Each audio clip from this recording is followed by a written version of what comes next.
이슈의 핵심에 가장 가까이 그리고 쉽게 다가갑니다. 오후에 뉴스 세포를 깨우는 시간, 뉴스 오후 시작합니다.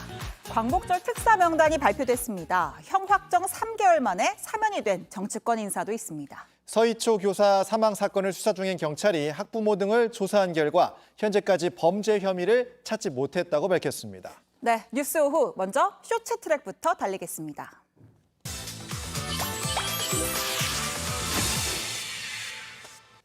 첫 번째 트랙은 남조선을 쓸어버리자입니다. 네, 요새 군수공장 돌고 있는 북한 김정은 위원장 이야기죠. 그렇습니다.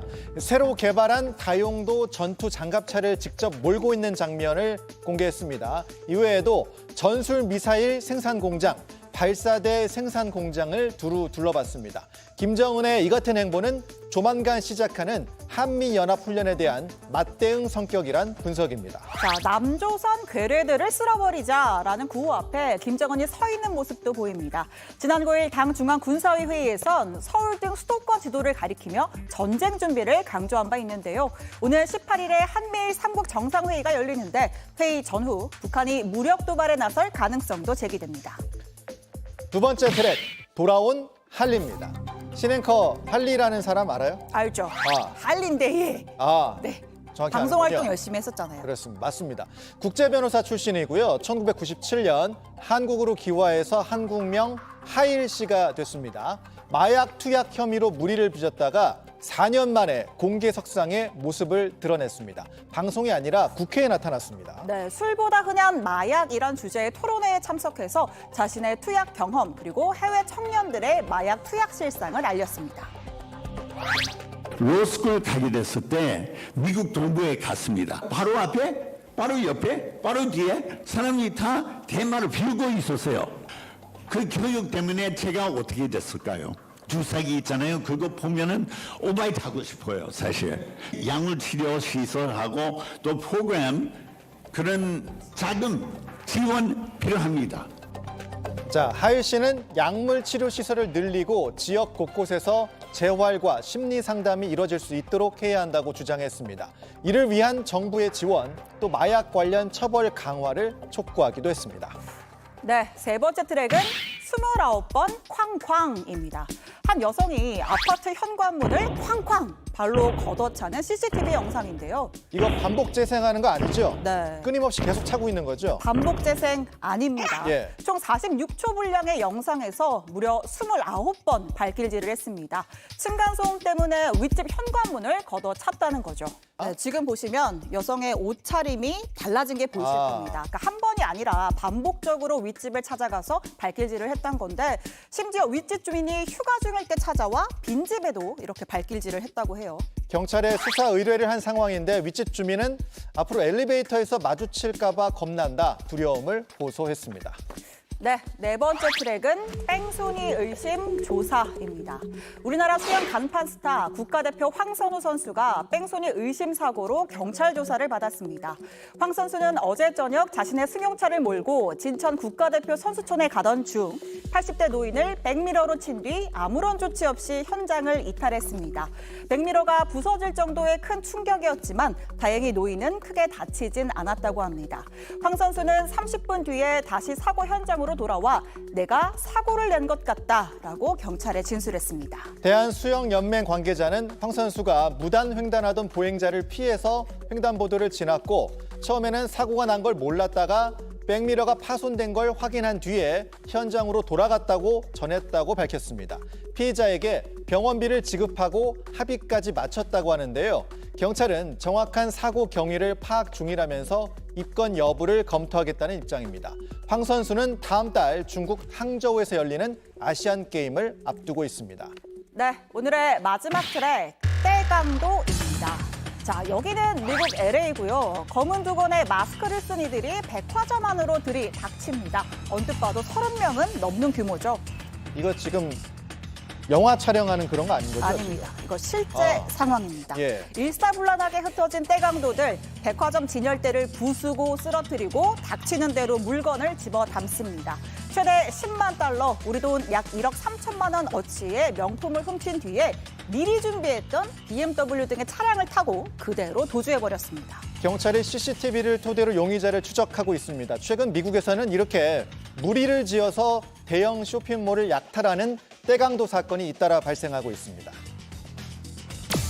네, 지금까지 쇼츠트랙 달려봤습니다. 이제 본격적으로 시작하겠습니다. 이동하겠습니다.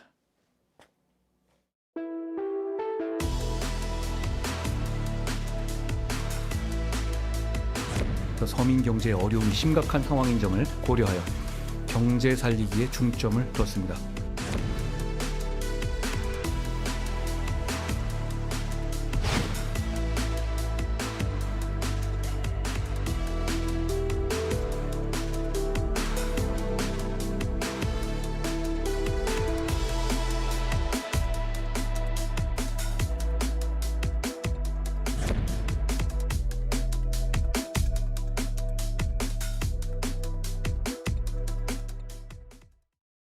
네, 5시 뉴스 후 이번 주 정치권 이야기는 다시 이 초록방 시내 원룸에서 풀어가 보겠습니다. 자, 우리 월요일 식구 민주당 김영배 의원 나오셨고요. 새 얼굴입니다. 국민의힘 조혜진 의원님 나오셨습니다. 의원님 안녕하세요. 반갑습니다. 매번 여의도에서만 뵙다가 예. 스튜디오에서 뵈니까 예. 좀 색다릅니다. 저도 그래요. 잘 부탁드립니다. 오래간만에 파트너가 됐습니다. 두 분이 엄청 친하시다고 제가 들었어요. 네, 아주 진짜 훌륭한 제 존경하는 선배. 아무도 저희 사이를 못 떼놓습니다. 그 정도인가요? 오늘 토크가 기대가 되는데 곧 떼어지는 거 아닌가 싶은 주제들이 좀 있어서 이 안에서는 그래도 되고 네. 밖에서는 다시 이렇게. 그렇군요.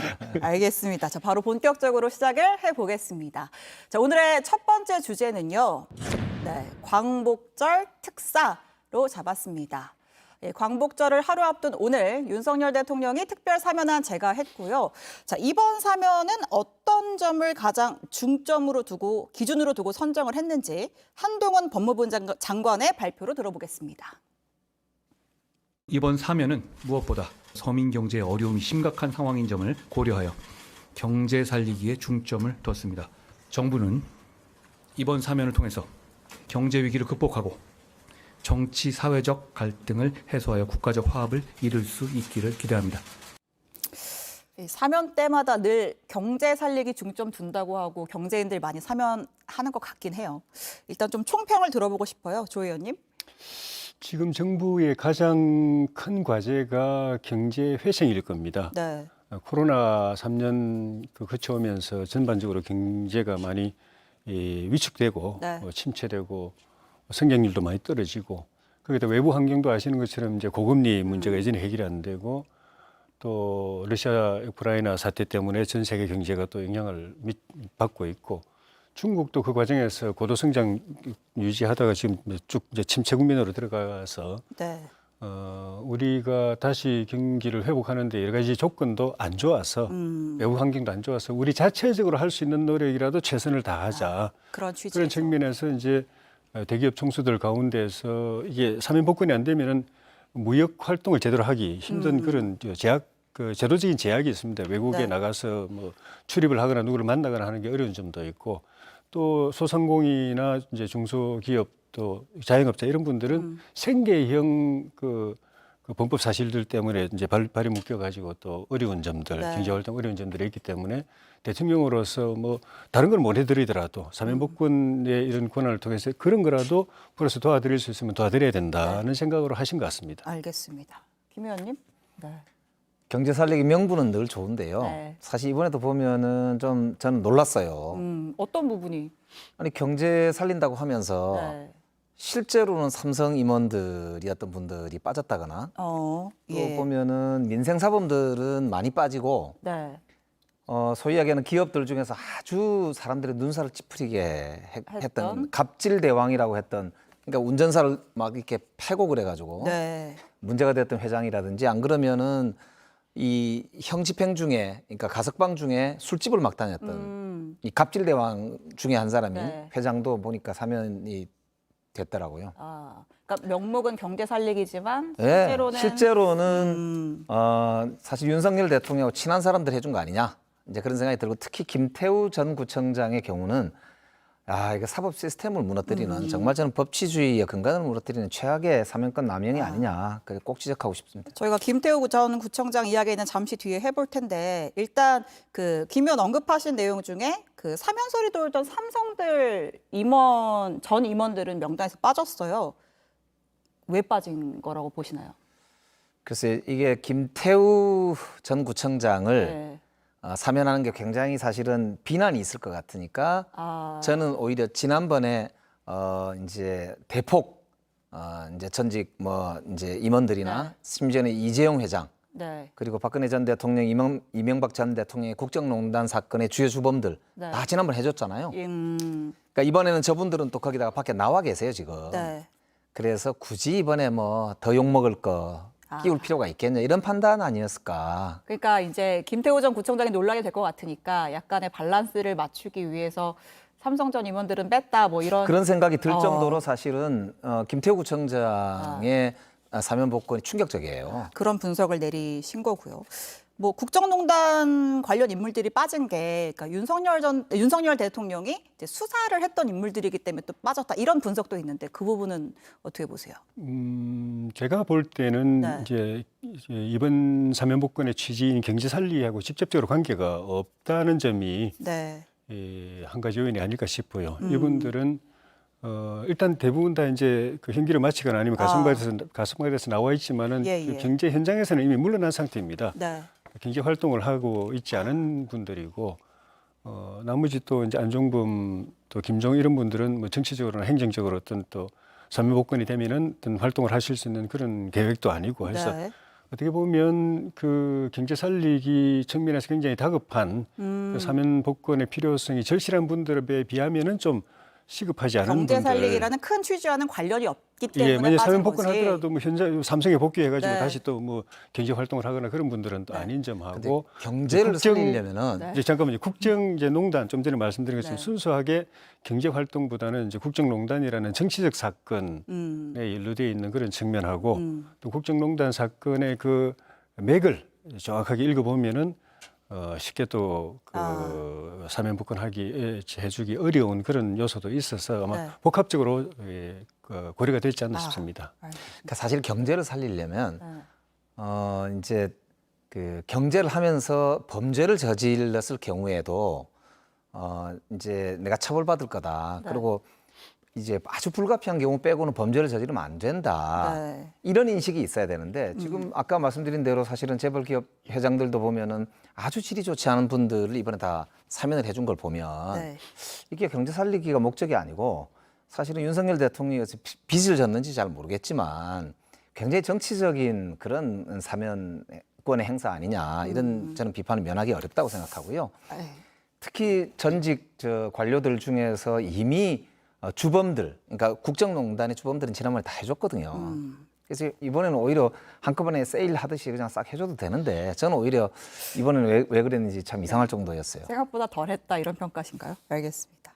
자, 일단 뭐 앞서도 언급이 됐습니다만, 그러니까 어쨌든 정치인들도 좀 포함이 됐어요. 또 논란이 되는 인물 중에 하나가 김태우 전 강서구청장입니다. 누군지 모르는 시청자도 있을 것 같아서 간단하게 설명을 하면 그러니까 문재인 정부 시절에 청와대 특감반으로 근무를 했었고 이후에 수사관으로 복귀를 해서 이제 조국 전 법무부 장관, 이제 김은경 환경부 장관 관련 내용을 이제 폭로를 해서 이제 두 분은 뭐 처벌을 받았고 이제 김태우 전 구청장 같은 경우에는 이제 공무상 비밀을 누설했다라고 해서 이제 재판을 받고 형이 확정이 된 건데 이번에 형 확정 3개월 만에 이제 사면이 된 거죠.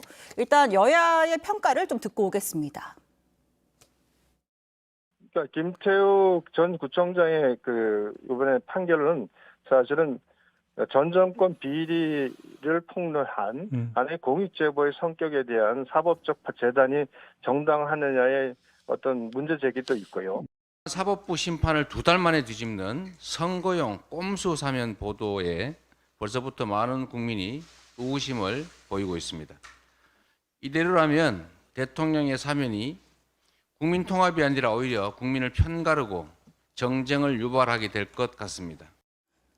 네, 이재명 대표가 꼼수 사면이다 이렇게 강하게 비판을 했는데 이 형 확정 3개월 만에 사면 대통령의 강한 의지가 있었다 이런 보도가 있었어요. 어떻게 평가하십니까? 정말 최악의 사면권 남용이라고 볼 수 있거든요. 왜냐하면 김태우 전 구청장은 자신을 공익 제보자라고 그랬잖아요. 네. 근데 법원이 인정하지 않았거든요. 그러니까 대법원까지 해서 판결이 난 사건을 네. 사실은 3개월 만에 이렇게 그냥 공익 제보자가 맞다는 식의 그런 사면 이유를 달아가지고 사면을 해준다면 네.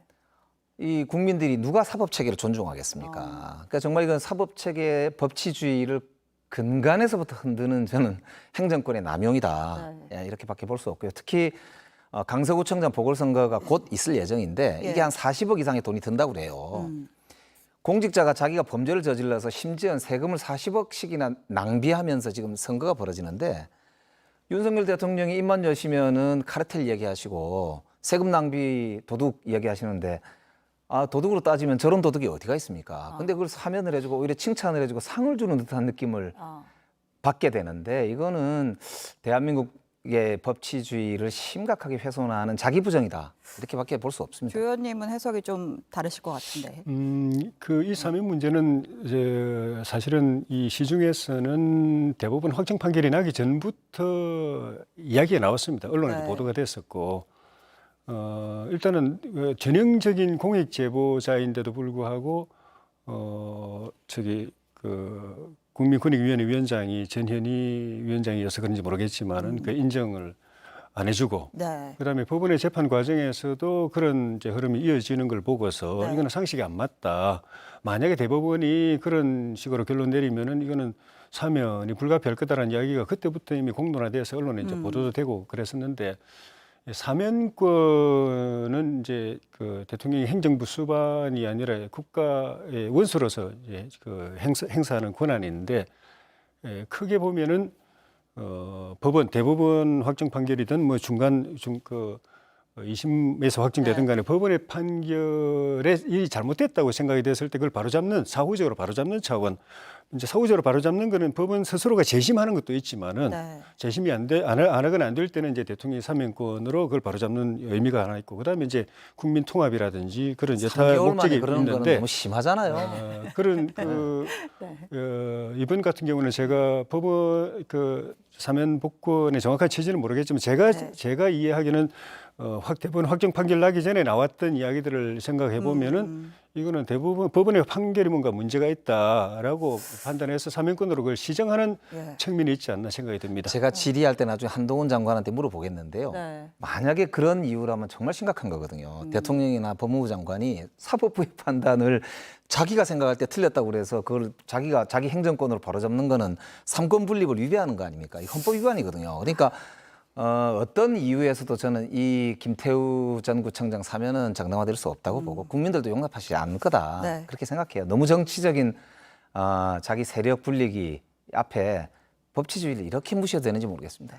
법원의 판결은 법원 스스로도 늘 바로잡습니다. 지금도 문재인 정부 때도 5년 동안에 대법원이 스스로 재심을 얼마나 많이 했습니까? 네. 박근혜 정부 때, 그 이전에 뭐 정부 때 법원 스스로가 내렸던, 자기들의 선배들 대법관들이 내렸던 판결을 다 뒤집어 가지고 유죄도 무죄로 하고 했던 일들이 너무 많잖아요. 법원 스스로도 자기가 내린 판결을 바로잡는데, 네. 그 경우에는 명백하게 오심이라고 잘못된 판결이라고 해서 법원 스스로 그걸 재심을 통해서 바로잡는 경우도 있고, 오심은 아니지만 그 당시에는 그게 판결이 맞았지만 시대 상황이 바뀌었기 때문에 이걸 바꿔야 된다고 해서 하기도 하고 하는, 법원 스스로도 그렇게 하는데, 이거 대통령이 재심하는 게 낫지 않아요? 국가 원수로서 그걸 하는 거는 헌법에 주어진 권한이기 때문에 그건 탓할 수 없는 거죠. 이게 뭐 사면권이라고 하는 게 대통령의 유일무이한 고유 권한이기도 하고, 그렇지만 또 이 사면권을 행사할 때마다 또 논란도 있는데, 정치부 출입을 또 오래 한 입장에서는 참 정권 바뀔 때마다 정권에서 누구 사면하면 반대쪽에서는 정치 사면이라 그러고, 여기서는 오심이었다 그러고, 뭐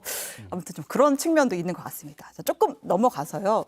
일단은 그 논란의 인물인 김태우 전 구청장이 사면이 됐는데, 이제 결과를 놓고 봤을 때 이제 본인은 당이 허락해주면 나 강서구청장 재보궐 나가고 싶다, 이런 입장문을 곧바로 냈어요. 당에서 공천 줍니까? 지금 당숙으로 다시 돌아가겠다. 네. 그리고 어떤 방식으로이든 어떤 역할이든 하겠다. 이 정도까지만 돼 있고, 네. 그러니까 말하자면 사법적으로는 이제 명예회복이 됐는데, 네. 정치적으로도 명예 회복하고 다시 하고 싶다라는 건데 구체적으로 10월 강서구청장 보궐선거에 다시 나갈 건지에 대해서는 명확하게 입장 표명이 없는 것 같고 네. 아직도 본인이 그거를 확정하진 않은 것 같아요. 근데 당의 당일에 입장에서는 대놓고 사면된 당일에 대놓고 나간다고 하면 조금 그렇지만 그러니까 우리 실제로 당이- 나가고 싶어 한다고 하던데.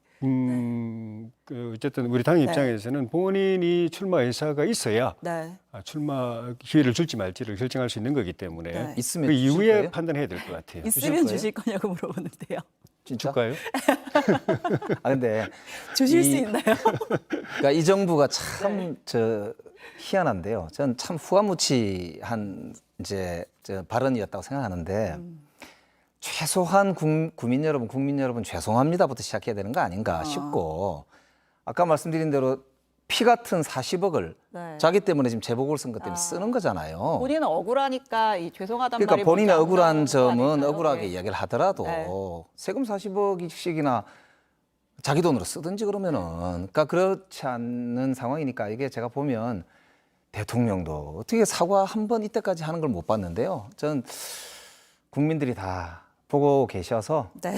예, 판단하실 거라고 믿습니다. 그러니까 알겠습니다. 전현희 위원장의 그 권익위원회가 상식에 입각해서 공익 제보자로 그걸 받아줬으면은 그 이후에 재판도 그런 방향으로 갔을 거고 아무 문제가 없었을 것이기 때문에 거기서 문제가 시작됐죠. 어디서부터가 시작인지 그 얘기를 또 근데 다 사법부가 할 전현희 수가 위원장이 시킨 대로 한 건 아니잖아요. 네, 두 분이 오늘 뭐 끝나고 또 대화 나누실 거잖아요. 이 주제로 또 두 분이 또 이야기 이어가시는 걸로 하고 자, 두 번째 주제로 또 넘어가 보겠습니다. 자, 오늘 두 번째 주제는 잼버리 결산의 시간 이렇게 잡았습니다. 우여곡절 끝에 마무리된 잼버리 관련해서 오늘 윤석열 대통령이 무난하게 마무리가 됐다 이런 총평을 내렸는데 두 분의 총평을 짧게 듣겠습니다. 조 의원님 먼저 들을까요?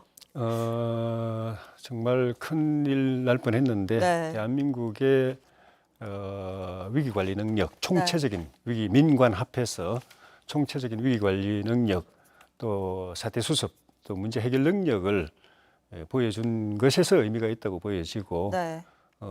상식적으로 이해할 수 없는 그런 일이 벌어졌지만 그걸로 끝이 아니고 그때 벌어진 일을 어떻게 대응하고 수습하고 정상화하고 바로잡는 능력도 또 굉장히 중요한 거기 때문에 그런 측면에서 그 후반기는 참 대한민국의 또 보면 역량을 또 국격을 보여줬다는 생각이 들고 이제 이래 마무리됐기 때문에 네. 전체적으로 다 한번 싹 검증하고 정리를 점검을 해야 해서 다시 이런 일이 없도록 네.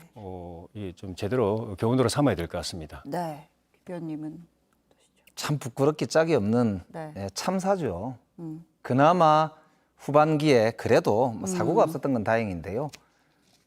현장을 떠나서 사실 서울로 와서 절반 이상의 잼버리 일정을 소화했다는 것 자체가 이게 비극이죠. 네. 그리고 참사인데요. 저는 부끄러워해야 된다고 생각해요. 그리고 반성해야 된다고 생각하고요. 다만 뭐 누구 책임이냐만 손가락질 하는 거 그거는 저도 서로 적절하게 책임을 지면 된다고 생각합니다. 그러나 우선은 행정권을 가진 사람이 먼저 반성해야 되는 게 옳고요. 전 세계적으로 K 문화, K 국격 이게 떨어진 거는 저희들이 앞으로 정말 두고두고 아프게 저는 좀 더 이렇게 소위 다시 점프업 네. 하기 위한 노력을 해야 되지 않을까. 알겠습니다. 네. 지금 뭐 여당에서는 뭐 감사원 감사해야 된다. 뭐 조직위 여가부 이제 전북도 감사해야 된다고 하고 또 민주당에서는 또 국정조사하고 하자고 하고. 그러니까 이게 누구 잘못이냐 가지고 뭐 좀 이제 책임 공방이 벌어지는 상황인데 뭐 두 분 다 이제 막판에 뭐 수습은 잘했다라고 하시지만 이제 책임의 시간, 결산의 시간으로 왔을 때 이제 누구의 책임이 더 크다고 보시는 거예요, 그러면? 전체 예산 1,200억 가까운 돈 중에 900억 가까이가 윤석열 정부 들어와서 집행이 됐습니다. 작년에 한 300억, 올해 한 600억이요. 네. 그러니까 결국은 예산과 돈이 말하는 겁니다. 그러니까 돈의 4분의 3 이상이 쓰여진 윤석열 정부 시기가 실제 준비를 한 시기고요. 집행을 한 시기 아닙니까? 네. 이때 도대체 뭘 했길래 네. 화장실 그리고 아까 샤워장 뭐 도대체 뭐 어떻게 됐는지 저도 궁금합니다. 그러니까 이거는 공무원들은 돈을 집행할 때 반드시 책임이 따르거든요. 네. 그렇기 때문에 이거는 상응하는 책임을 반드시 져야 된다고 보고요. 특히 이제 여성가족부를 사실상 해체시키겠다고 하는 윤석열 대통령의 계속된 공언이 여가부가 사실상 제대로 기능을 못하게 한 거 아닌가 싶은데 그럼에도 불구하고 여가부 공무원들이 책임질 부분은 져야 되고요. 다만 전북도 더 잘한 건 없습니다. 네. 뭐 그렇다고 잘했다고 자랑할 건 아니잖아요. 네. 그러니까 상응하는 책임을 질 만큼 저는 뭐 져야 된다 이렇게 보고 저는 이 부분 필요한 그 국정조사 뭐 해야 된다고 생각해요. 조 의원님은요? 저뿐만 아니라 우리 국민 전체가 잼버리 대회는 생소하죠. 예. 뭐 30년 전에 고성대회 한 거 정도만 어렴풋이 기억하는 정도고, 그때도 사실 뭐 잼버리란 게 어떻게 그 유치가 되고 어떻게 집행이 되고 거기 운영은 실제적으로 어떤 단위에서 하는 건지 사실 뭐 몰랐고, 저도 네. 지금도 사실 정확하게 모르겠어요. 그래서 감사원 감사를 비롯해서 여러 가지 검증 작업이 꼭 필요하다는 생각이 드는데, 그러니까 그 조직위도 있고, 네. 그다음에 집행위도 있고, 그다음에 실무 단위도 또 뭐 각 단위 나눠서 실제로 운영하는 팀이 또 뭐 10여 개인가 예. 20여 개인가 있고, 그러니까 거기에서 실질적으로 의사결정을 하고 이를 집행하는 단위가 어디일까를 밝혀내는 게 좀 필요한 것 같고, 네. 그리고 뭐 시간적으로 보면은 뭐 지난 한 6년 동안에 그 문재인 우리 윤석열 정부 기간은 한 1년 반 정도 되고, 그렇게 보면은 전북도지사 김관영 지사 시기도 사실은 윤 대통령 시기하고 비슷해요. 자기가 예. 지사 되고 난 뒤에는 1년 반 정도밖에 안 지났기 때문에 두 입장이 좀 비슷한 것 같아요. 그 이전에 전북지사와 그 이전에 문재인 정부가 5년 가까이를 쭉 해왔기 때문에 네. 어쨌든 뭐 그런 걸 추측하는 거는 참 큰 의미가 없고, 정확하게 조사하면 네. 다 나올 걸로 생각이 들고. 지금 이 잼버리 관련 여야의 책임 공방을 보면, 그러니까 중앙 정부의 책임이 크냐 아니면 지자체의 책임이 크냐, 요거에 하나가 있는 것 같고, 현 정부의 책임이 크냐 전 정부의 책임이 크냐, 이렇게 두 가지가 있는 것 같은데, 그 전 정부 책임론이 어쨌든 나와서인지 문재인 전 대통령이 또 참전을 했어요. 그래서 잼버리 관련해서 국격을 잃었고 긍지를 잃었다라면서 당시 유치 당시의 대통령으로서 사과한다, 이런 메시지를 또 페이스북에 올렸는데, 우리 김영배 의원님 가까이서 일을 해보셨잖아요. 문 전 대통령이 이런 글을 올린 거 왜 올린 거예요? 이례적인 네. 반응이시기도 한데 화가 좀 나신 것 같아요. 전 정부 탓을 하는 것에 대해서? 해도 너무하잖아요. 그리고 네. 새만금으로 장소를 정한 정부는 박근혜 정부예요. 네. 문재인 정부는 유치를 하기 위해서 노력을 해서 최대한 노력했고 유치를 했어요. 네. 그러면 집행을 아까 말씀드린 대로 예산의 4분의 3을 윤석열 정부 때 집행했기 때문에 이건 윤석열 정부의 책임이 거의 90%입니다. 그러니까 그걸 우선 인정하면서 네. 또 다른 정부 때 더 잘했으면 좋았다는 정도면 몰라도 네. 해도 너무하다, 이런 네. 말씀이라고 보고, 네. 저는 정말 누구 탓하는 거 이제 진짜 그만했으면 좋겠어요. 제가 이 얘기 하나만 마무리로 할게요. 그러니까 김관영 지사가 오늘 그래도 이제 주무 지자체로서는 사과한다라고 하지만 너무 모든 책임을 전북에 다 지게 하는 거는 과하다, 이런 입장문을 냈는데, 거기에 더해서 그 이정원 전 수석이 이거 전북이 다 책임져야 된다라는 게 국민의힘의 당론이면 나는 반대한다, 나는 나가려 한다, 뭐 이런 식으로 세게 얘기를 했단 말이죠. 네. 그러니까 이제 같은 당에서도 국민의힘 내부에서도 이거는 중앙정부의 책임이 더 큰 거 아니냐, 왜 전북 책임으로만 몰아가느냐, 이런 의견이 있는데 어떻게 좀 보셨어요? 저는 뭐 아까 말씀드린 대로 뭐 그렇게 상식적으로 많이 알지는 못하는데, 네. 기본적인 생각은 이건 스카우트가 하는 행사 아닌가, 그리고 지방 정부가 유치해가지고 행사한 거 아닌가, 중앙 정부는 지원해 준 거 아닌가 하는 그런 기본적인 생각이 있고, 그리고 그 이전에 5년 동안의 정부, 문재인 정부 또 민주당 지사가 해왔던 그 시기를 생각하면 상식적으로 그렇게 생각이 드는데, 단정을 안 하려고 그래요. 제가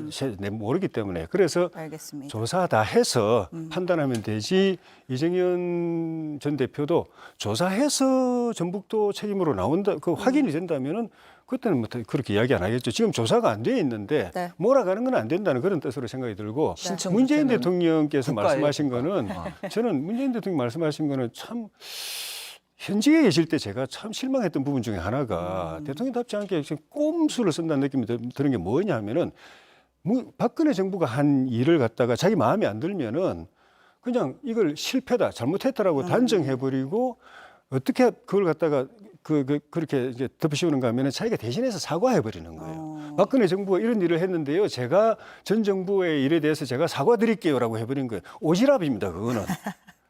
그건 정말 그래가지고 상대방을 갖다가 물먹이 버린 거예요. 지금도 보면은 표현은 유감스럽고 위로한다 그런데 내용을 좀 읽어보면은 윤 대통령이 잘못했는데 내가 미안합니다. 이게 이야기예요. 근데 윤 대통령께서 만약에 네. 조금이라도 본인의 책임을 느낀다. 현직 대통령으로서 죄송하다는 말씀을 하시면서 전체적인 국민을 아우르는 말씀을 하시면 몰라도 일방적으로 전 정부에 대해서 저렇게 비난 일색으로 하면서 자기는 전혀 문제가 없고 오히려 감사하면 감사를 하겠다 이런 식으로 적반하장으로 나오니까 사실은 저런 유감의 표시를 할 수밖에 없는 그런 상황도 있다. 그래서 글쎄요, 저는 참 윤석열 정부가 현명하다. 알겠습니다.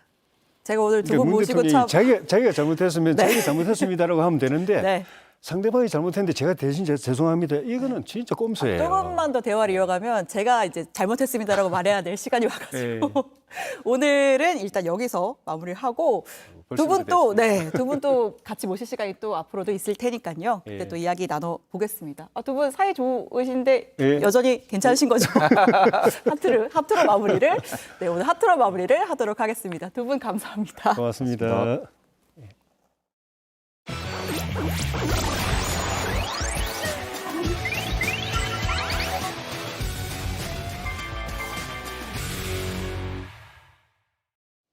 세상 모든 이슈를 풀어보겠습니다. 이슈 언박싱. 오늘 풀어볼 얘기는요.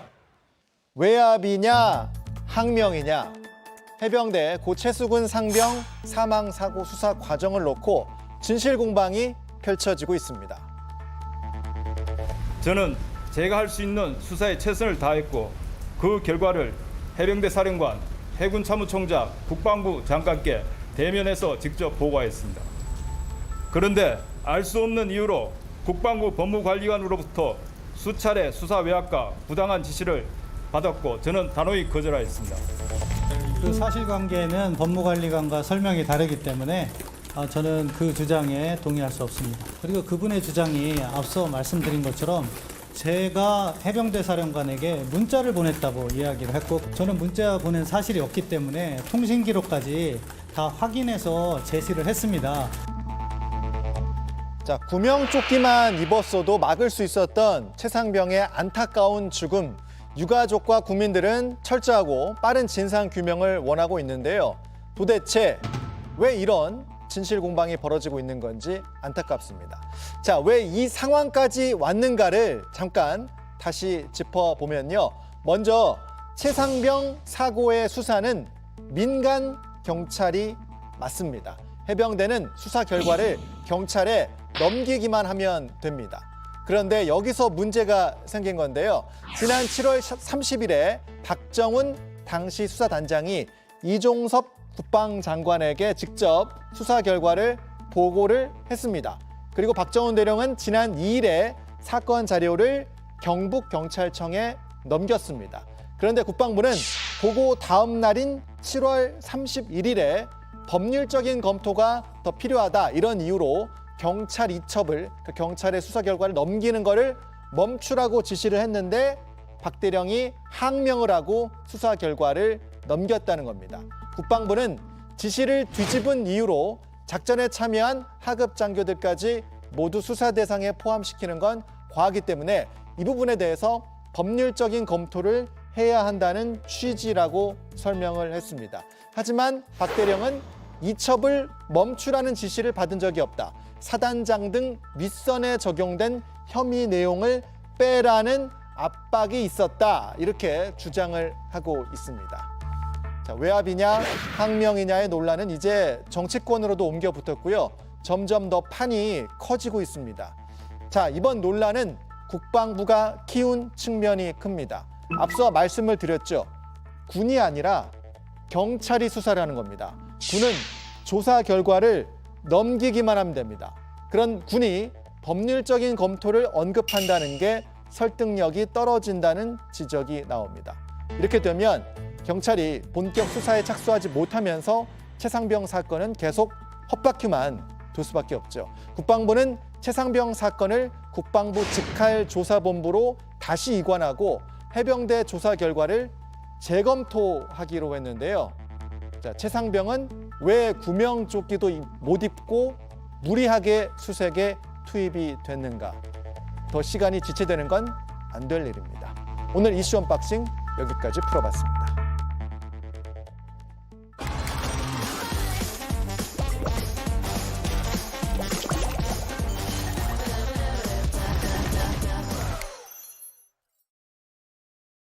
네, 뉴스룸에서 이어가겠습니다. 서혜진 변호사, 진술 분석 전문가 김미영 박사 두 분과 함께하겠습니다. 어서 오십시오. 안녕하세요. 네.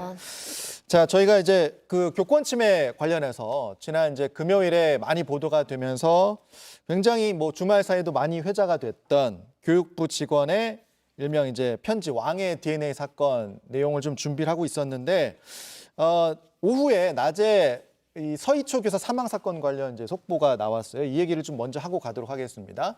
지난달 18일에 발생을 했던 서희초 교사 사망 사건.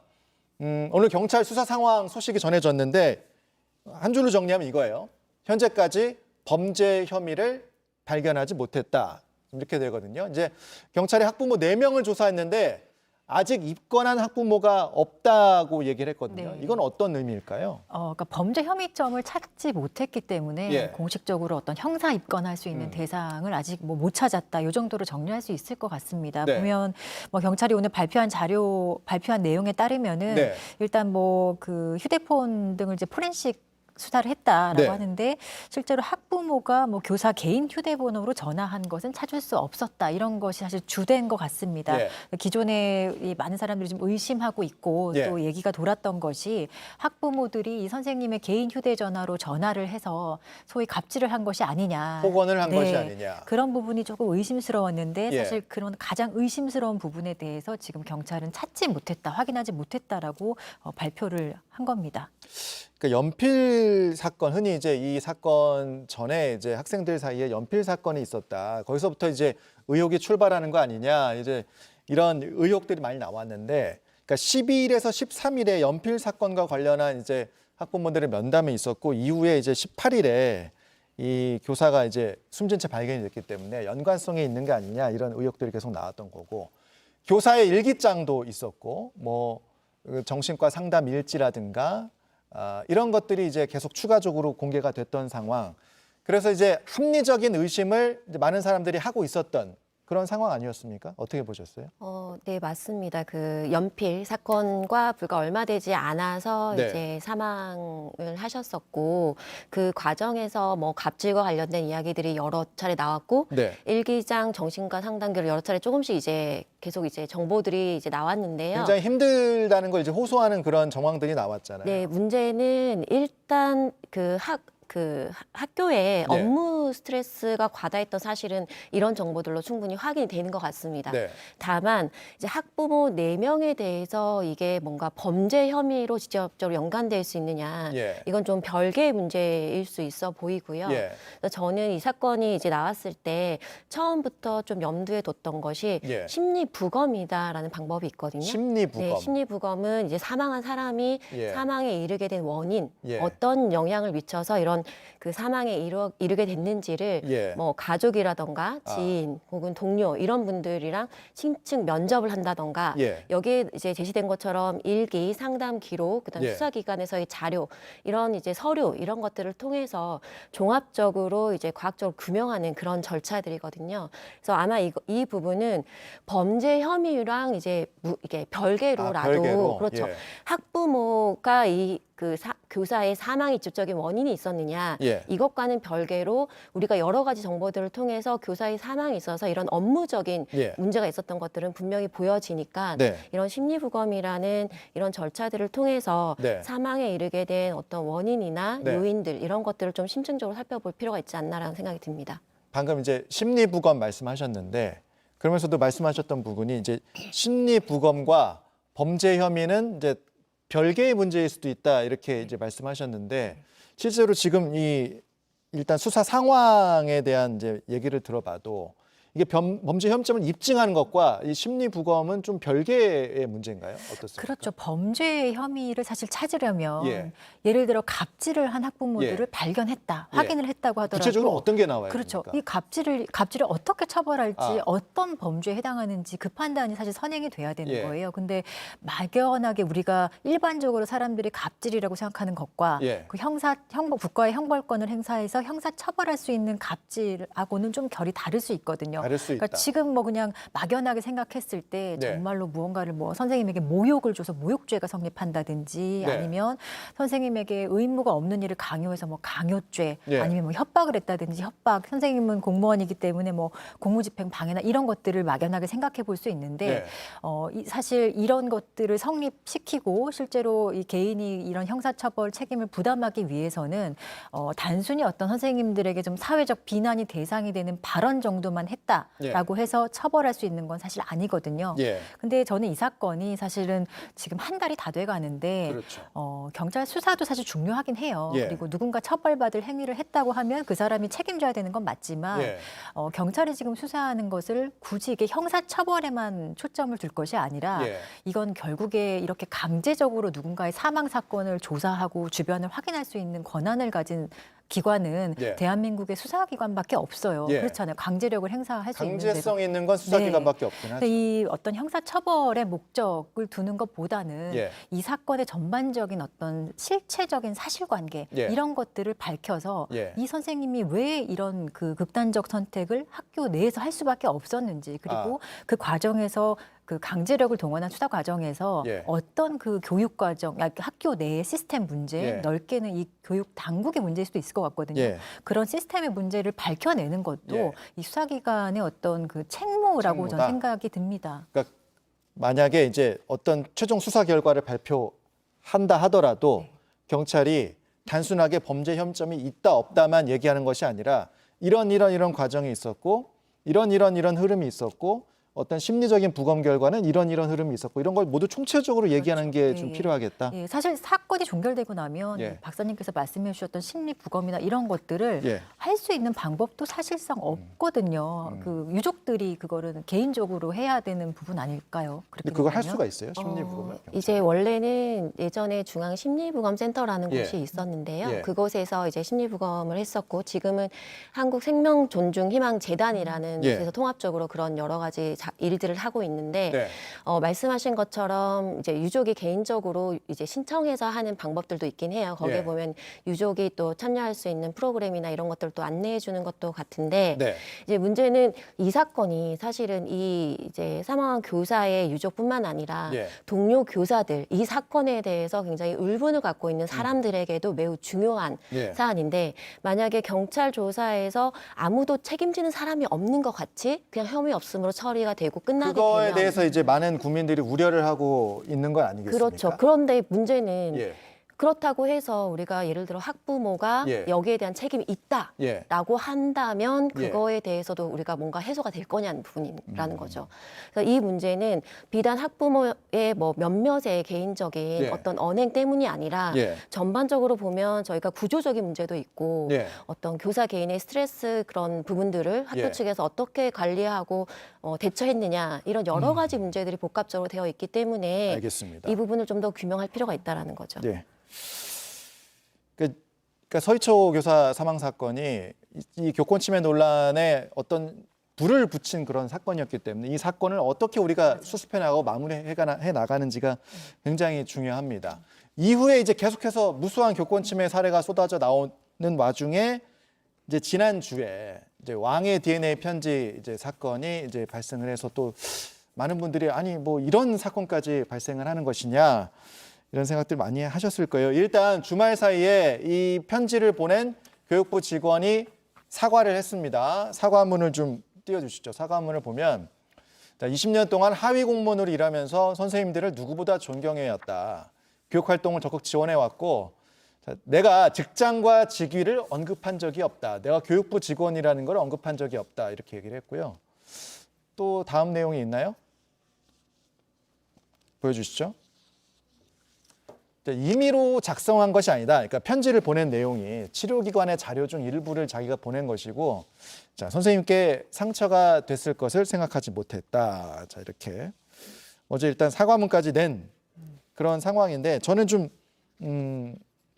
눈길이 갔던 게, 그러니까 자기가 직위나 뭐 직장을 얘기한 적이 없다라고 했는데 메일은 공직자 통합 메일로 보냈잖아요. 그러니까 좀 진정성이 떨어지는 거 아닌가 이런 생각이 좀 드는데 어떻게 보셨어요? 저 문제되는 저 왕의 DNA 편지 자체를 일단은 공직자 통합 메일로 이 5급 사무관이 선생님에게 보냈다는 거예요. 그러니까 누가 봐도 그렇죠. 공무원이구나 알 수 있는 거잖아요. 심지어 어느 소속인지 그리고 뭐 이런 이름이나 이런 거 다 알 수 있었겠죠. 그리고 다른 부처도 아니고 또 심지어 교육부 소속이었다면은 그러니까 소관 부처니까 선생님 입장에서는 그리고 상당히 좀 이거를 어떤 뭐 지시라고 느껴졌을 수 있을 것 같아요.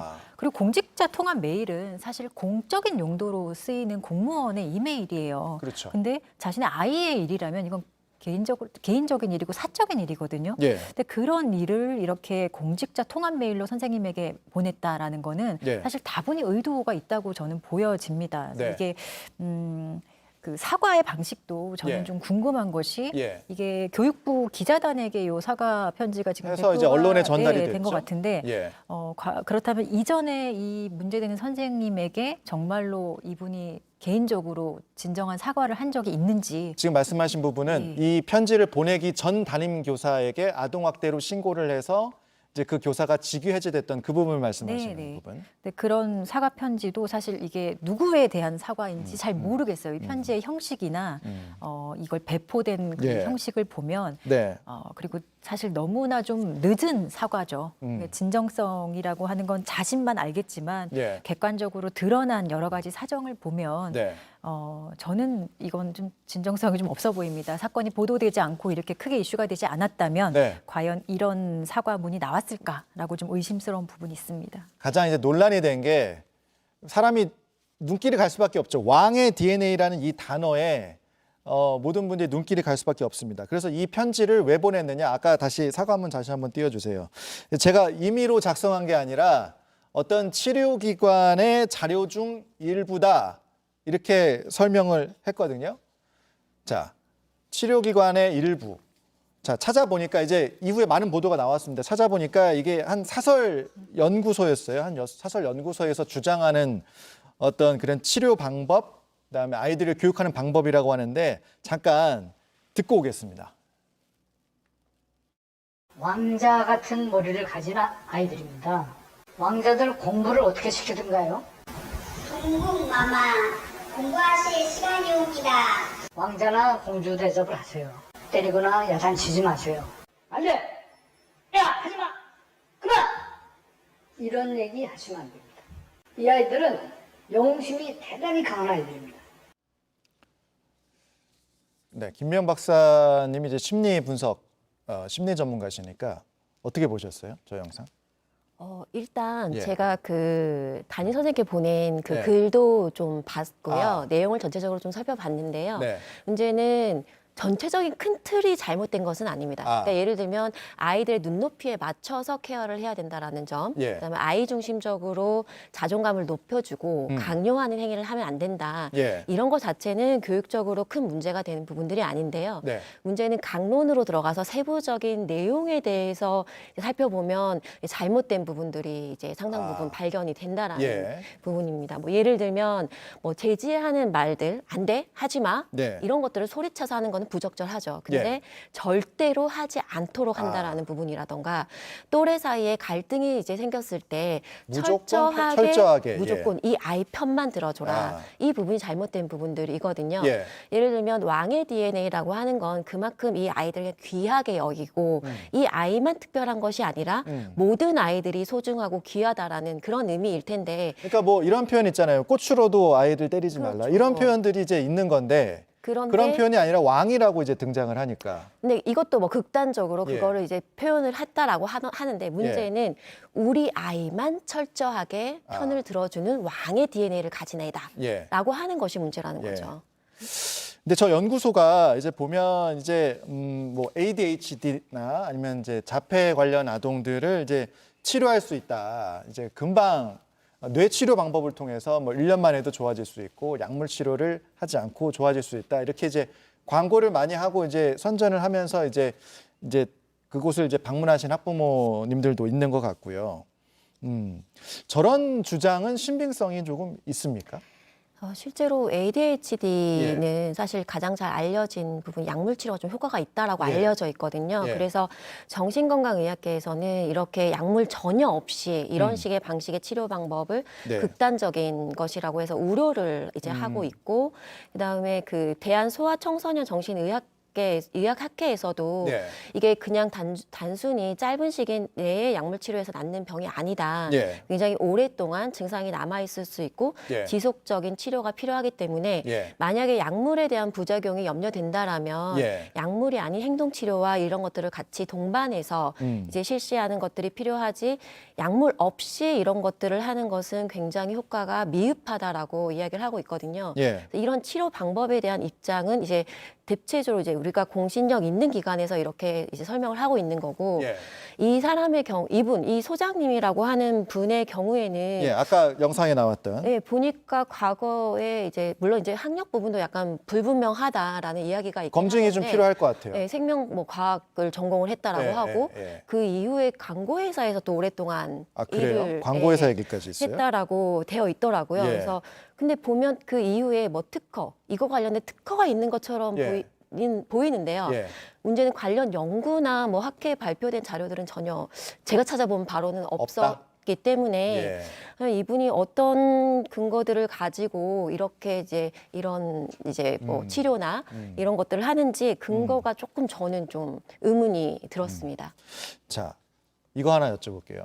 그러니까 치료의 목적으로 내가 받은 자료를 그대로 이제 전달했는데 그게 선생님한테 이게 상처가 될 줄 몰랐다는 이 주장도 조금 이해는 안 돼요. 그러니까 지금 교육부 직원이잖아요. 그러니까 일반적인 상식으로 생각했을 때 그거를 상처가 될 줄 몰랐다라고 하는 건 조금 이해가 안 되는 측면이 있는데 어떻게 보셨어요? 그러니까 저도 사실 저 내용 자체가 너무 이해가 안 가서 몇 번을 읽어봤어요. 왕의 DNA란 말이 대체 여기서 왜 나오는가 싶기도 하고, 그게 아무리 자기가 작성한 것이 아니라 그래도 이 그러니까 사람이 전달만 하는 것이라고 강조하고 해도. 싶은 거는 내가 작성해서 준 게 아니다라는 걸 강조하고 싶었던 것 같아요. 나도 어디서 치료기관에서 공유받은 건데 선생님도 참고하세요. 라고 했기 때문에 자신의 어떤 그 의도가 좀 희석된다라고 생각을 했던 것 같은데, 사실은 좀 제가 볼 때도 이거는 객관적으로 보더라도 정말로 선생님에게 상처 줄 의도가 아니었으면 저런 자료도 보내지 않았겠죠.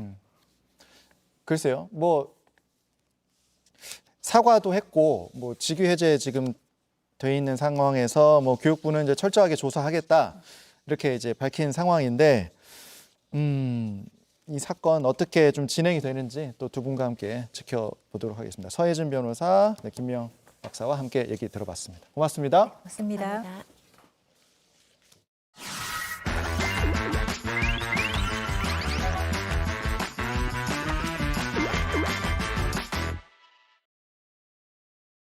네, 뉴스호에 가보고 들어보고 만나보는 코너. 이번 주부터는 이대본이 최규진 기자와 함께하겠습니다. 안녕하세요. 네, 안녕하세요. 네, 여도현 본의때와는 사뭇 다른 분위기.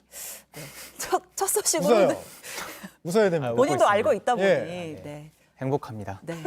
뭐 이 분위기도 나쁘지 않아요. 네. 오늘 첫 소식 어떤 거 준비했어요? 네, 오늘 첫 소식은 나만 못 쉬어보니 준비했습니다. 나만 못 쉬어보니. 혹시 앵커분들 오늘이 무슨 날인지 알고 계십니까? 오늘은 최규진 본의의 데뷔 날이죠. 네, 맞습니다. 우리 최규진 본의는 참고로 아까 자기소개를 안 시켰어요. 우리 정치부에서 활약하고 있는 기자고요. 훌륭한 기자를 저희가 이대 본의로 영입을 했습니다. 최 본의가 자기소개할 시간을 제가 정치 토크에서 다 잡아먹어가지고. 그래요? 빨리 진행을 하고 중요한 있습니다. 부분을 이렇게 빨리 진행을. 자기소개를 시키고 시작을 했어야죠. 자, 훌륭한 이제 본의를 영입을 해왔고, 자, 오늘 빨간 날 아니고 내일이 광복절이고 오늘은 징검다리 휴일이잖아요. 그러니까 샌드위치 휴일이라고 해서 이제 요 사이에 많이 쉬시는 분들이 많아요. 많은 분들이 많이 휴가를 쓰시는데, 그런데 못 쉬어보니 못 쉬는 사람들이 있다 이런 얘기잖아요. 네, 맞습니다. 빨간 날과 빨간 날 사이 이 휴일, 특히 광복절 하루 전인 오늘은 바로 정부와 택배업계가 지정한 이 택배 없는 날입니다. 어제부터 오늘 그리고 내일까지 사흘간 주요 택배업체들이 배송 업무를 중단하는데요. 어제부터 접수된 택배 광복절 이후인 16일부터 배송됩니다.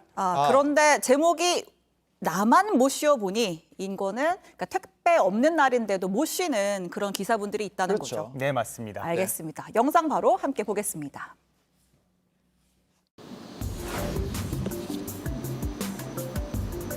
포장을 뜯지 않은 상자들이 작업장 옆에 쌓여 있습니다. 컨베이어 벨트도 멈춰서 있고 화물트럭도 문이 잠겨 있습니다.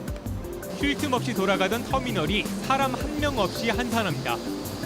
택배 없는 날 연휴를 맞아 금요일인 지난 12일 오후부터 가동을 멈춘 겁니다.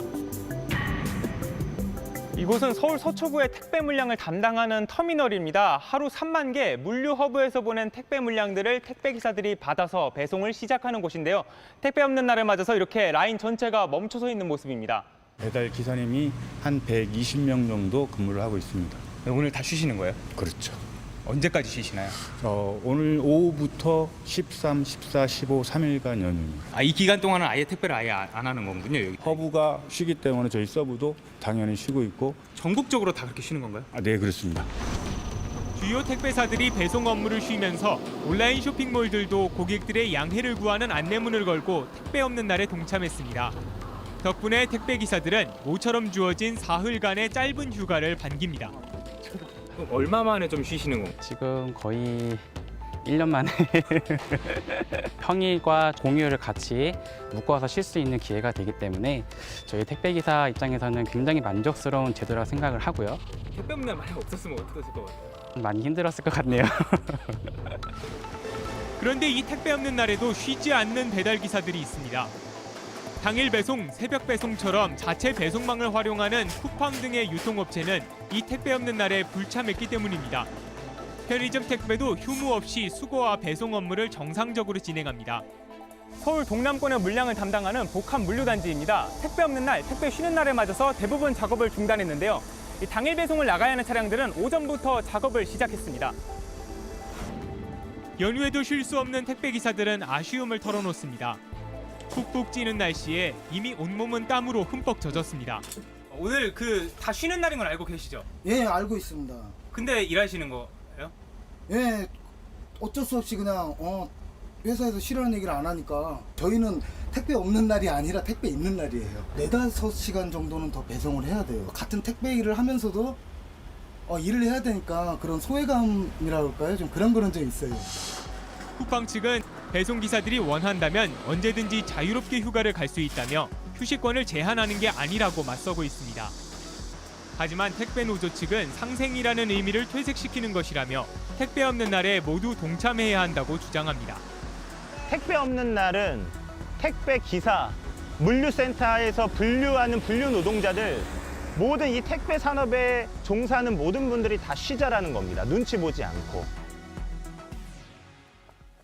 그러니까 일반 택배업체 기사는 쉬지만 자체 배송만 가진 유통업체 택배 기사는 쉴 수가 없는 그런 복잡한 사정이 있었네요. 네. 자, 이 택배 없는 날이 시행된 게 벌써 4년째죠. 네, 맞습니다. 이 택배 없는 날은 택배 기사들의 열악한 노동 환경을 개선하자는 취지에서 지난 2020년 코로나가 한창이던 때에 도입됐습니다.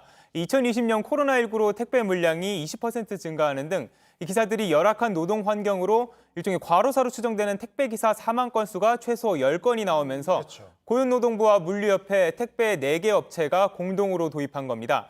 이 택배 없는 날 연휴에는 전체 택배 기사의 80%, 약 5만 5천여 명 정도가 연휴를 가진다고 합니다. 네. 아까는 최 교수님 본인은 목소리가 우렁차서 아주 좋네요. 듣기가 좋습니다. 자, 이 택배 없는 날에 이제 참여하는 업체 그리고 불참하는 업체가 그러면 이제 서로 갈등이 빚어질 것 같은데요. 그러면? 네, 맞습니다. 네. 앞서 말씀드린 대로 이 쿠팡 측은 택배 없는 날을 내세워서 노조와 경쟁 업체들이 일정 사실을 왜곡하고 있다고 주장하고 있습니다. 택배 기사들이 원하면은 3주까지 휴가를 낼 수 있는데 이게 마치 이게 휴가를 보장하지 않는 것처럼 지적받고 있다는 겁니다.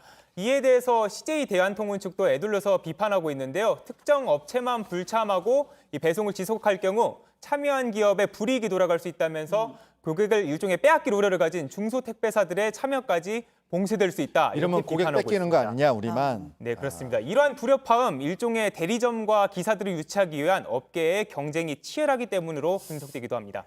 저는 또 그것도 걱정돼요. 그러니까 쉬는 것도 좋은데 그러니까 공백이 한 사나흘 있으면 물건이 엄청나게 쌓이니까 복귀해서 또 너무 업무가 과중될까 봐 그런 것도 좀 조율이 필요할 것 같고요. 네. 조금 16일에 이제 배송이 될 텐데 택배 이 휴무하신 분들은 뭐 조금 늦게 되더라도 안전한 배송을 우리가 조금 기다리는 그런 마음도 좀 필요할 것 같습니다. 네. 참고로 뉴스도 빨간 날인 내일도 쉬지 않는다는 거. 내일도 쉬지 않습니다. 네, 내일도 본방사수 쉬지 부탁드려 보니 네. 최본이 잘 들었습니다. 고맙습니다.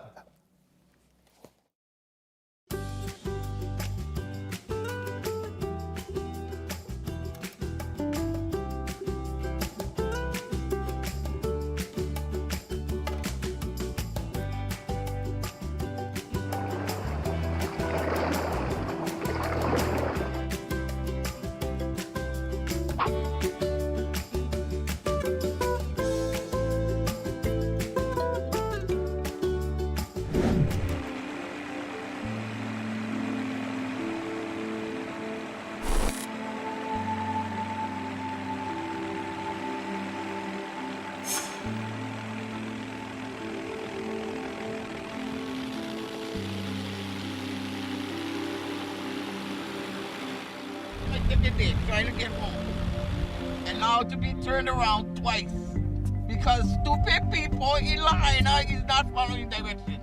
Now I gotta suffer, my family gotta suffer.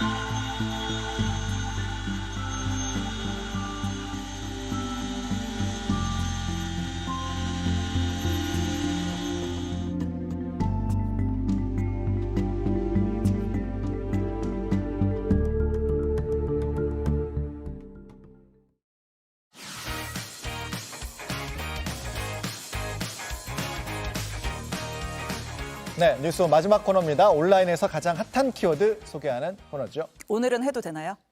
하셔야죠. 우와. 음악 오늘 안 틀어줬네? BGM 좀 깔아주세요. 음악 다음엔 좀 틀어주시기 바랍니다. 빅데이터 전문가 전민기 오키영 나오셨습니다. 어서 오십시오. 네, 반갑습니다. 전민기입니다. 저는 음악 있는 줄 알았는데. 나라도 좀 불러드릴 걸 나오는지 안 나온 줄 알았으면요. 예. 네. 내일은 음악 틀어주겠죠. 안 할 거예요. 같이 해요, 내일. 자, 첫 번째 키워드 민망하니까 바로 가시죠. 네, 자, 첫 번째 키워드 암사자입니다. 암사자. 네. 아침부터 난리였죠. 그렇죠. 맞습니다. 연관도 쭉 보이시죠. 네. 뭐 이거- 동물, 길버사자, 동물 학대, 뭐 전시 등등등 단어가 보입니다. 네, 오늘 아침이었죠. 그 고령에서 한 농장에서 이제 암사자가 탈출을 해서 또 난리가 났었죠. 맞습니다. 바로 이 암사자입니다. 오늘 오전 7시 24분이고요. 경북 예. 고령군의 한 목장에서 암사자 한 마리가 탈출했다는 신고가 접수가 됐어요. 이 목장 관리인이 먹이 주려고 우리를 봤는데 우리문이 열려 있었다고 합니다. 그 고령군의 사자가 탈출했다는 재난안전 문자가 발송됐고요. 인근 캠핑장에 있던 캠핑객 70여 명이 단체로 대피를 하는 일도 있었습니다. 그 경찰 127명하고 소방관, 엽사들이 총 출동해서 약 1시간 만에 좀 안타깝지만 사살을 했습니다. 네. 그러니까 암사자 이름이 사순이라고 하더라고요. 네. 근데 좀 사살된 거 보니까 안쓰럽기도 당연히 한데. 마음이 안 좋죠. 네. 일단 이 사자를 일반인이 키울 수가 있는 거예요. 이게 동물원에서 탈출한 게 아니에요. 맞아요. 근데 저도 이번에 알아봤더니 정식으로 수입이 돼서 환경부에서 이제 오케이를 해주면 등록이 되면 키울 수 있다고 합니다. 이 사자도 그런 사자였고요. 그래요? 그래서 한국에서도 통관 절차만 거치면 사자를 키울 수 있다는 거 저도 좀 놀랐고요. 근데 이 암사자 사연이 조금씩 알려지면서 안타깝다는 반응이 많습니다. 네. 아까 이제 말씀해 주셨지만 이름은 사순이었고 얼마나 귀엽습니까, 이름이. 이 목장에서 아주 새끼 때부터 살아왔다고 합니다. 그 해당 목장 주인 말로는 이제 목장 인수할 때부터 이 사자가 있었다고 하고요. 전 주인이 새끼 때부터 20년 가까이 길러와서 사람하고도 아주 친하고 애교도 부리고 머리를 쓰다듬을 수 있을 정도로 온순했다고 그래요? 하더라고요. 예. 그래서 농장 임대인 이야기를 한번 들어보겠습니다. 네. 뭐 사자가 온순하기 때문에 뭐 여기 들어온 이상 그 이후로 나간 적이 없죠. 나가면 본인이 다치니까. 일부러 열어 놓은 게 아니고 이제 이게 가운데 문을 닫고 이렇게 하는 과정에 미스가 있습니다. 소유 싸움이기 때문에 두 마리 중에 한 마리는 죽는다. 그런 걸 왜 굳이 가지고 가겠느냐. 근데 온순하다고 해도 네. 맹수입니다. 탈출하는 순간 난리가 나는 거잖아요. 맞아요. 왜 탈출을 했을까? 지금 왜 탈출했는지는 모르는 거예요. 예. 그러니까 문이 살짝 열려 있었다라는 것만 지금 아까 들으셨잖아요. 예. 근데 어쨌든 사자가 쉽게 돌볼 수 있는 그런 동물은 아닙니다. 그럼요. 네. 그래서 이제 목장 주인도 동물원으로 이제 옮기려고 했었대요. 예. 전 주인한테 이걸 받고 나서 예. 근데 환경청에 문의를 했는데 인수나 처리가 곤란하다고 했다는 거예요. 예. 그래서 이 맹수 서열상 사실 동물원에서 서열 다툼이 날 수도 있기 때문에 거부를 했다고 하고요. 그 애초에 개인이 관리하기 어려운 동물인데 들여는 와놓고 다음 주인에게 맡기고 이제 전 주인이 간 거죠. 그러니까 사실 목장 주인 입장에서도 이걸 인수하는데 막당한 대안이 없었던 겁니다. 결국은 사람이 좀 잘 돌보지 못해서 벌어진 일인데 네. 저는 그 생각은 들더라고요. 물론 그 안전을 최우선으로 고려해야겠지만 이렇게 좀 온순했다고 하고 앙상하잖아요, 몸이. 그래서 마취총으로 조금 이렇게 해서 돌려보냈으면 어땠을까 하는 생각도 그러니까 안타까운 마음에 또 그런 생각을 하시는 네, 분들이 있을 수 들기는 있죠. 합니다. 예. 자, 맞습니다. 저는 그리고 이번 사건 보면서 그 얼룩말 기억나시죠? 새로인가요? 맞아요. 네, 예. 그 생각도 나더라고요. 저도 이제 얼룩말 기억이 세로. 납니다. 네. 그 동물원에서 이건 탈출했던 그렇죠. 얼룩말이고요. 이름이 이제 세로였습니다. 네.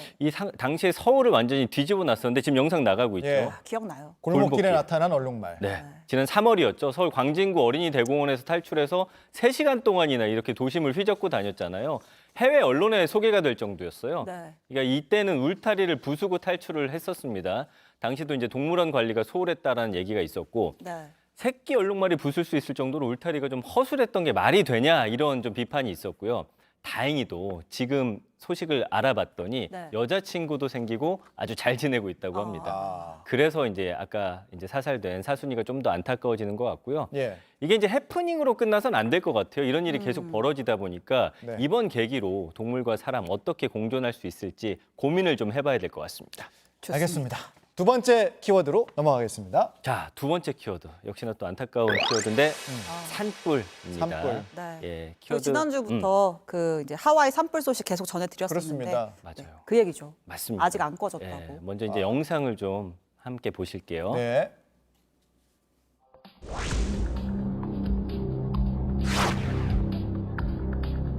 No, no, no, no, no, no, no, not like this.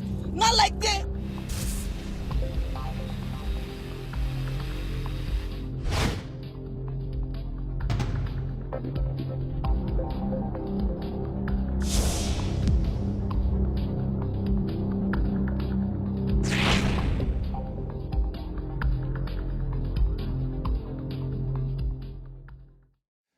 지상낙원이라고 불리던 그 도시가 말 그대로 초토화가 됐고 주말 동안에 피해가 더 커진 거잖아요, 지금. 맞습니다. 예. 지금 12일 기준으로 사망자만 93명으로 추정되고 있고요.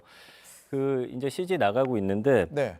사망자 93명, 실종자가 지금 1000여 명이 넘기 때문에 사망자는 또 급속히 늘어날 것 같아요. 네. 네. 그리고 이제 여의도 세배 면적이 소실이 됐습니다. 굉장히 큰 넓이고요. 피해 규모가 가장 적게 잡아도 8조 원 정도. 예. 미국에서 최악의 화자로 꼽히는 게 453명이 숨졌던 1918년의 미네소타 산불이거든요. 예. 그리고 이번 화재가 지금 100년 만에 일어난 최악의 산불이다. 그리고 화재다. 아직 불이 다 안 꺼졌기 때문에 피해 규모, 사상자 더 늘어날 수 있습니다. 네, 지금 실종자가 1000명이고 또 이재민은 10,000명이 넘는데요. 그래서 주민들의 피해가 상당히 심각한데 잠깐 듣고 오겠습니다. It's been so hard, very hard. Never, I think in my life, would I have imagined that we would have something like this, a catastrophe of. 전쟁과 같이 진짜 너무 참담해서 입에 담을 수 없을 정도. 이전의 모습들을 알고 그 사업 하셨던 분들을 아는 분들은 막 눈물도 흘리시고. 자, 문제는 근데 도대체 왜 이렇게 산불이 안 잡히는 거예요? 네, 일단 가장 큰 이유는 기후 변화죠. 아. 네, 하와이 극심한 가뭄에 시달리고 있어서 사실은 땅 밑에 수분을 좀 머금고 있으면 어느 정도 피해를 막을 수가 있는데 토양에 지금 수분이 없어요. 땅 아래 온도가 100도라고 합니다. 그러니까 불이 급속도로 옮겨 붙고 또 꺼지지가 않고 있는 거죠. 그래서 땅 밑에서 나무 뿌리가 지금도 타고 있다는 얘기가 그 얘기군요. 맞습니다. 그래서 지난해 이제 유엔 환경 계획이 산불 보고서를 냈는데 예. 이 보고서 제목 들불처럼 번지답니다. 네. 그 2050년에는 30%, 21세기 말에는 50%가 증가할 것이다 예측이 되고 있어요. 대형 산불이. 네, 뭐 미국 캘리포니아 그다음에 호주도 산불이 크게 났었잖아요. 네. 그래서 종말론이란 말이 괜히 나오는 게 아닙니다. 여기에 이제 하와이 산불 대응이 부실했어요. 사이렌이 안 울렸습니다. 그래서 산불 위험하다는 경고가 있었는데도 제대로 된 대비책이 없었다라는 게 지금 피해를 크게 하고 있고요. 사실 이제 우리도 남일 아닌 것 같죠. 얼마 전에 큰 산불 우리도 있었잖아요. 예. 진짜 기후 변화가 무섭습니다. 마지막 키워드 볼까요? 네, 마지막 키워드 한국 영화입니다. 한국 영화. 저는 네. 좋아합니다. 한국 영화. 그렇죠. 네. 이 여름철 극장가 대박 시즌이잖아요. 어떻게 두 분은 영화관 자주 가세요? 저는 자주 갑니다. 영화를 저는 이제 좋아해서. 네. 요새는 자주 못 갔어요. 옛날엔 자주 갔는데. 네. 저도 한 달에 한 번씩 가는데 요즘은 네, 진짜 연애할 때 저는 네. 많이 갔더니. 두 분 다 아기 보시느라. 네. 맞아요. 그래서 이제 여름철 피서로 영화관을 그냥 찾던 때도 있었어요. 그렇죠. 근데 예. 무더위 맞아서 대작들이 사실 또 시즌이라 연달아 이번에도 개봉을 많이 했고. 개봉했죠. 그렇습니다. 김혜수 누나 나오는 밀수 이거 저는 봤고요. 네. 설경구 씨의 더 문, 그리고 이병헌 씨의 콘크리트 유토피아, 하정우 씨의 비공식 작전. 사실 주연만 읊어도 너무 오늘 쟁쟁해요. 쟁쟁한 배우들이 다 출동을 했거든요. 맞습니다. 일단 한번 성적표 한번 볼까요? 예. 어제자 박스 오피스입니다. 네. 네. 콘크리트 유토피아, 밀수, 엘리멘탈, 비공식 작전, 미션 임파서. 저는 저 중에 3개나 봤어요. 많이 네, 밀수, 엘리멘탈, 미션 임파서블. 네. 오. 근데 지금 한국 영화가 세 편, 5위까지 중에 3편 있으면 한국 영화 잘 나가는 거 아니에요? 그렇게 보이는데 누적 관객 수를 봐야 돼요. 지금 한국 영화 중에 그 밀수 빼고는 200만을 넘는 영화가 하나도 없습니다. 심지어 지금 설경구 씨 주연 더 문 같은 경우는 누적 관객 수가 48만인데 네. 제작비가 무려 280억 원이 들었다는데 손익분기점 10분의 1도 못 채운 상황이에요. 그래서 여름 제작 빅4 제작비를 다 합치면 1,000억 원 수준이라고 하는데 이 중에 지금 손익분기점 넘는 거는 밀수 하나밖에 없습니다.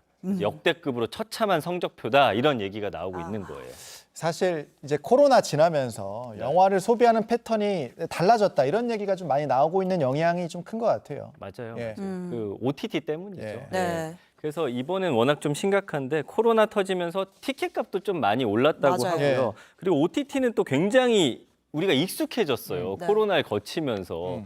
그래서 이제는 OTT랑 TV 연결해서 가족들이랑 영화 보는 게 예전에 이제 우리가 영화관을 찾는 것만큼 그 이상으로 당연한 풍경이 된 것 같고요. 네. 영화관 가느니 이제 편안하게 집에서 영화 보겠다. 그리고 사람이 그런 사람들이 많아졌고 영화관에 사실은 진짜 재미가 보장된 사람들의 입소문 타고서 야 이건 진짜 영화관에서 봐야 돼 이런 영화만 좀 찾아가는 그런 성향이 좀 많아진 것 같습니다. 그래도 뭐 우리 한국 영화 경쟁력이 있고 저력이 있으니까 또 그럼요. 믿어야죠. 대박 작품, 천만 작품 또 나올 수 있고 예. 또 영화관 가서 봐야 재밌는 영화들 있거든요. 예. 앞으로 한국 영화의 활약을 더 기대를 해보겠습니다. 네.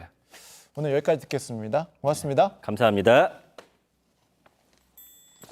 네, 뉴스 오늘 준비한 소식은 여기까지입니다. 여러분들의 소중한 사연을 기다리고 있습니다. 네, 소소한 일상부터 가족이나 친구에게 하고 싶은 말까지 모두 좋고요. 뉴스 인스타그램이나 이메일로 보내주시면 저희가 소개해드리겠습니다. 네, 저희는 광복절에 뵙겠습니다. 고맙습니다.